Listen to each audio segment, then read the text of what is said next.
So today we did K-guard. Found out today it's K-guard is short for Kosoto guard, just like Kosoto Gari. Kosoto Gari means like small outside sweep or something like that. So the hook resembles the hook you have when you do a Kosoto Gari. That's how they got named, as I understand it. I learned this from Tim a long time ago. One difference that we did today, or I don't know if it's a difference or like I just didn't note it before, is getting the opponent's knee stretched out so that your knee is above his knee.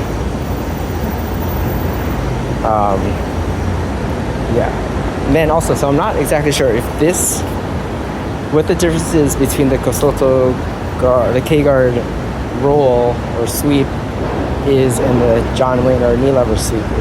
If it's the same or not. It seems like it's very similar mechanics. It might be different positioning of the legs and arms. I think it's definitely different position of the arms because in this one you're scooping the leg. In the John Wayne sweep you're posting on the armpit. And I don't remember what the outside arm is doing. Well, the outside arm is coming up through the underhook, I think. Which would be similar. But yeah, so I'm not sure. And then I'm also curious what the difference between the K-guard foot positioning is and I think it's called the scorpion like foot. I don't know if it's a foot lock or what, but that one between that and that. So kind of want to look into that.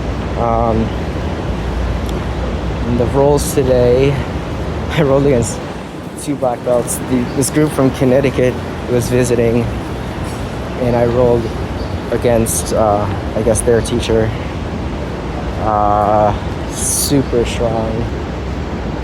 He's like my height, my size, but he's like, I think a lot more wiry, strong or something.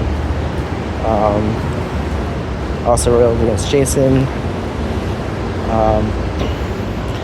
Jason, I was like fighting for the underhook for like a long time, and then he finally let me have it, and then next thing I know, I'm like halfway into an Ezekiel.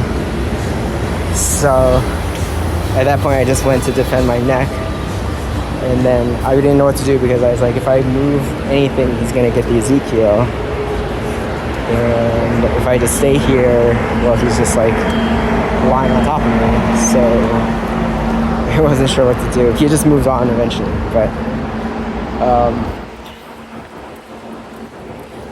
I noticed, I don't know if this is what is actually going on, but it seemed like he would put me in a bad position and then wait for me to do something, in which case I guess he would like take advantage of whatever decision I made, like make whatever decision I made like a bad decision. But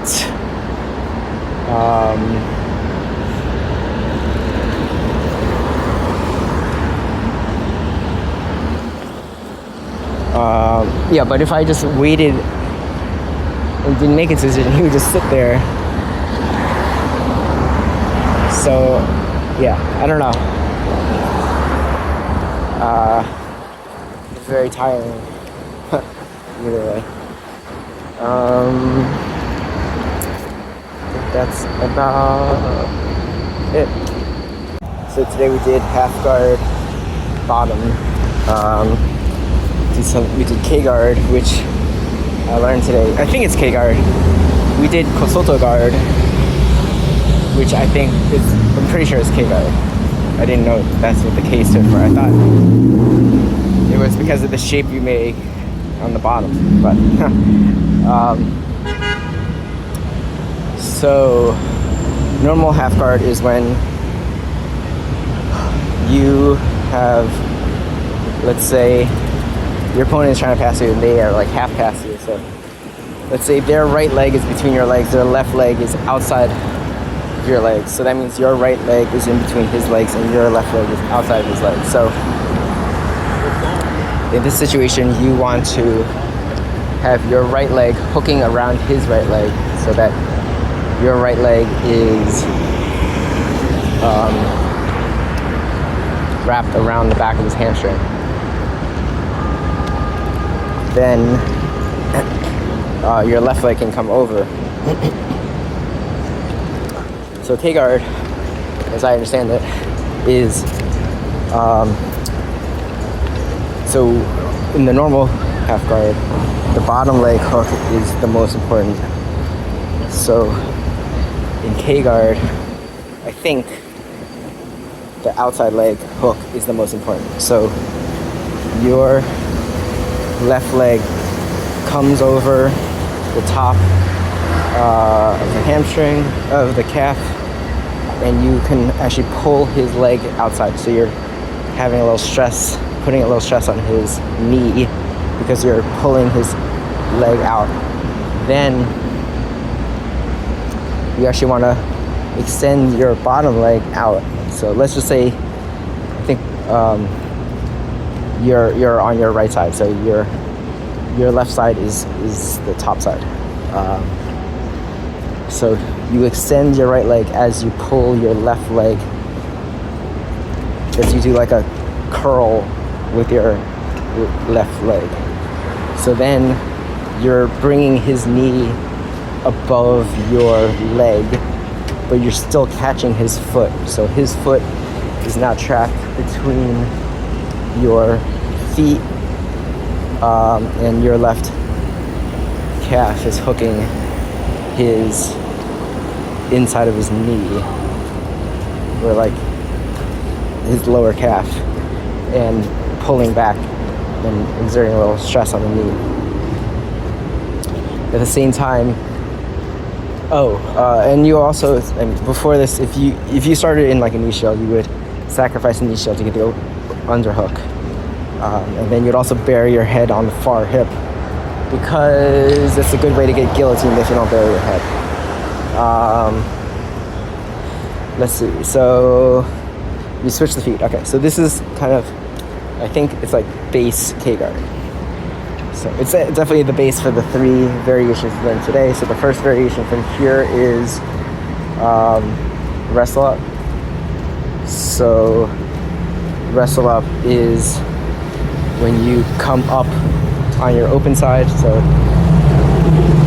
this is you're coming up on the left side, so you're pushing off your bottom. Your right side's on the bottom, so you're pushing up off your right side. You're coming up. The left side, you're kind of knocking him over and coming up on top. So for this, you need to prevent him from basing out with his leg. So the strongest is with your right hand. You go under his leg and you trap the insole, the shoelaces of his left foot. You grab a hold of that with your right hand, and then you bring your left hand behind, below his butt. If you go above his butt, you won't reach, so you go below his butt, and then you grab those shoelaces from that side. So now you've isolated that hand, that leg. Now you push up with your right hand, and then he should just fall over and you come up on top. You can transition. You'll be in like a side smash sort of position, so you can either go to the back or to side control. Jason demonstrated this variation where you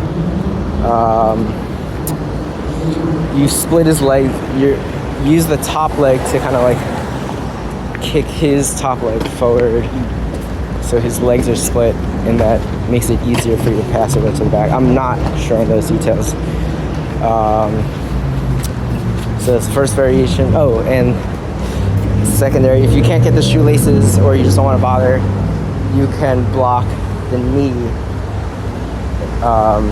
with the right hand, and then so you're pushing off and blocking with the same arm. That's what I usually do.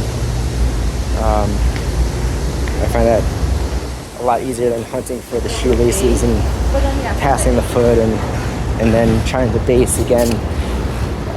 So that's the first variation. Second variation is you start to do this, and you should do that move when they're pushing into you. Wait, is that right? Well, I guess I'm not sure about that, actually, because if he's pushing into you, then it's the other direction. But